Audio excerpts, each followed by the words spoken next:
नमस्कार। नेपाली टेलिभिजनमा कार्यक्रम सन्देश लिएर आज पनि तपाईहरुकै यो नेपाली चेली राधिका आइसकेको छु। कार्यक्रममा यहाँलाई हार्दिक स्वागत छ दर्शकबिन। आज पनि मैले नेपालमा रहनुभएका तपाईहरुका प्रिय आफन्तहरुलाई लिएर आएको छु। उहाँलाई तपाईहरु समक्ष प्रस्तुत गर्ने छु। उहाँहरुकै मुखबाट तपाईहरुको लागि उहाँहरुको सन्देशहरु सुनाउने छु अनि उहाँहरुकै रोजेका गीत संगीतहरु पनि हाम्रो कार्यक्रममा प्रस्तुत गर्ने छु। अवश्य पनि कार्यक्रम तपाईको लागि मनोरञ्जनात्मक नै रहनेछ भन्ने मैले विश्वास लिएको छु। सदा जस्तै गरेर आजको कार्यक्रमको पनि सुरुवात गर्न गइरहेको छु।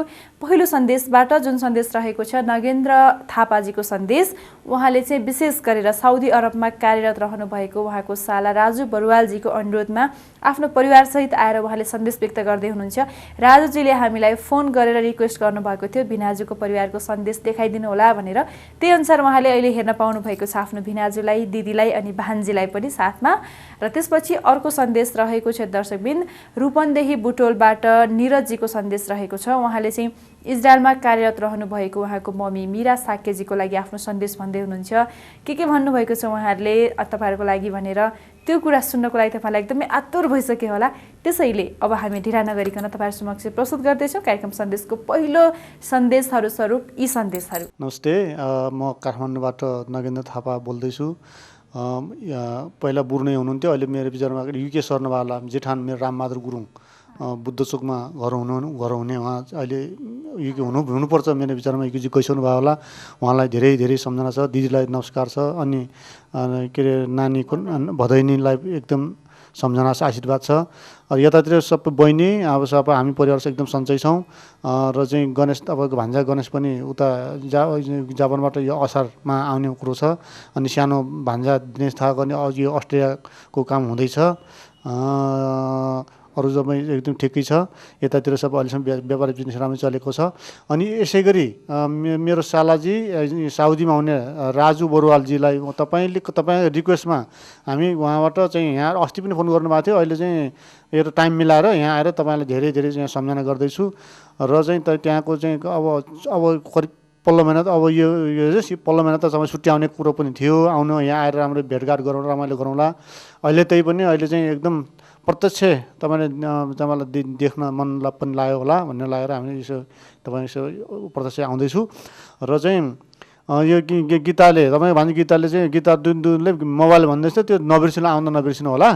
अरू ठिकै छ। पैसा चाहिँ अरूले सापट नदिने कामहरू, किनभने अब पैसा भनेको त्यस्तै समस्या हुन्छ। अरू चाहिँ ठिकै छ। र तपाईँलाई चाहिँ मनपर्ने र मलाई पनि मनपर्ने चाहिँ एउटा अहिले चाहिँ चलिरहेको गीत तपाईँलाई सुनाउन चाहन्छु।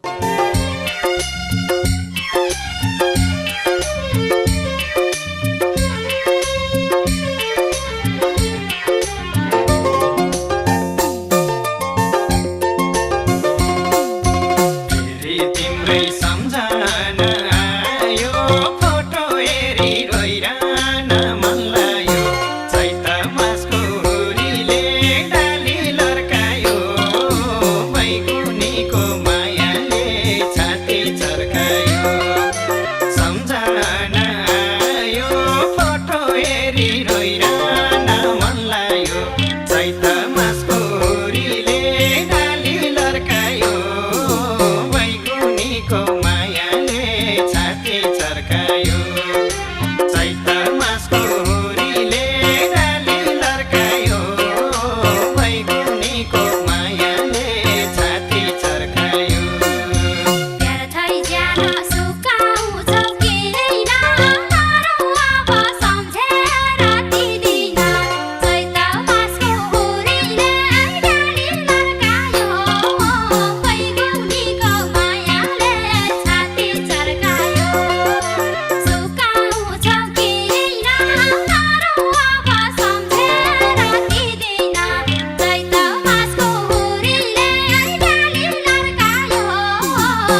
नमस्ते, म लुम्बिनी अञ्चल रूपन्देही जिल्ला बुटोलबाट निरज बोलिरहेको छु। मेरो इजरायलमा यो कार्यक्रम हेरिराख्नु भएको मम्मी मिना साक्यलाई कोटी कोटी ढोक छ। र त्यसपछि म के भन्न चाहन्छु भने हामीहरू सबै यहाँ सकुशल छौँ र तपाईँ पनि आफ्नो स्वास्थ्यको र आफ्नो जे गर्न जानुभएको छ त्यो लक्ष्य राम्रोसँग हासिल गर्नुहोस्। हामीहरूलाई सधैँ तपाईँको आशीर्वाद रहिरहनेछ, हाम्रो चिन्ता गर्नु पर्दैन। बा, म, बहिनी र दाई हामी सबै सकुशल छौँ, अझै पनि यहीँ हुनुहुन्छ। अरू सबै पनि हामी सबै सकुशल छौँ। यति भन्दै हजुरहरूलाई म यो गीत सुनाउन गइरहेको छु। ऋतुहरूमा तिमी हरियाली बसन्त हौ, नदीहरूमा तिमी हो पवित्र गङ्गा हो, ऋतुहरूमा तिमी। म मम्मी लगायत उहाँ रहनुभएको सबै दिदीहरूलाई पनि डेडिकेट गर्न चाहन्छु। धन्यवाद।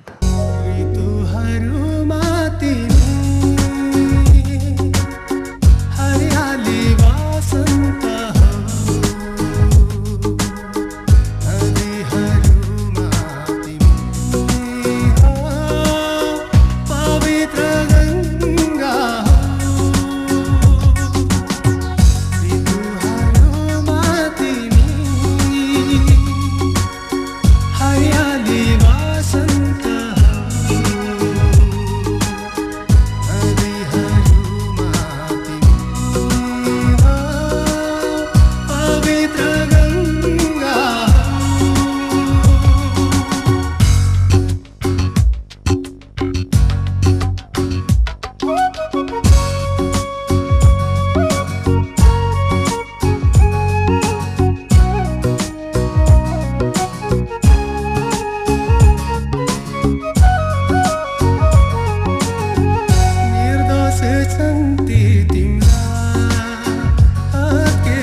हजुर ऋतुहरूमा तिमी हरियाली बसन्त हौ हजुर यो गीत एकदमै मनपर्छ मलाई पनि तपाईँलाई पनि एकदम मन पर्यो होला अवश्य पनि एकदमै राम्रोसँग एउटा केटीको तारिफ गरेको छ गीतमा जसलाई पनि एकदम यो गीत सुन्दाखेरि चाहिँ आफ्नो लागि यो गीत कसैले गाइदिए पनि हुन्थ्यो कसैले मेरो लागि पनि यस्तो गीत गाउने कोही भइदिए हुन्थ्यो भन्ने अनुभव हुन्छ मलाई पनि त्यस्तै हुन्छ तपाईँलाई पनि त्यस्तै लाग्छ होला यस्तै यस्तै रमाइला मन छुने गीत सङ्गीतहरू अनि आफ्ना आफन्तहरूको मन छुने सन्देशहरू हेरिरहनु भएको छ तपाईँहरू कार्यक्रम सन्देशमा यसरी नै गरेर हाम्रो दर्शकहरूले जति पनि अहिले सन्देश हेरिरहनु भएको छ तपाईँहरूले पनि आफ्नो नेपालमा रहेका आफन्तहरूको सन्देश हेर्न चाहनुहुन्छ भने हामीलाई सम्पर्क गर्न सक्नुहुन्छ अहिले त तपाईँहरूले हामीले एकदमै धेरै दर्शकहरूले गुनासो गर्नुभयो सन्देश एकदमै काठमाडौँमा मात्रै सीमित भयो काठमाडौँको सन्देश मात्रै भयो भनेर त्यसैले हामीले हाम्रो सक्दो प्रयास गरेका छौँ तपाईँहरूले पूर्वाञ्चलमा धरानबाट पनि सन्देश सुटिङ गर्दैछौँ हामी आजकल धरान इटहरी लगायतका विभिन्न ठाउँहरूमा सन्देश समेटिन्छन् भने त्यस्तै गरेर पश्चिममा पोखरा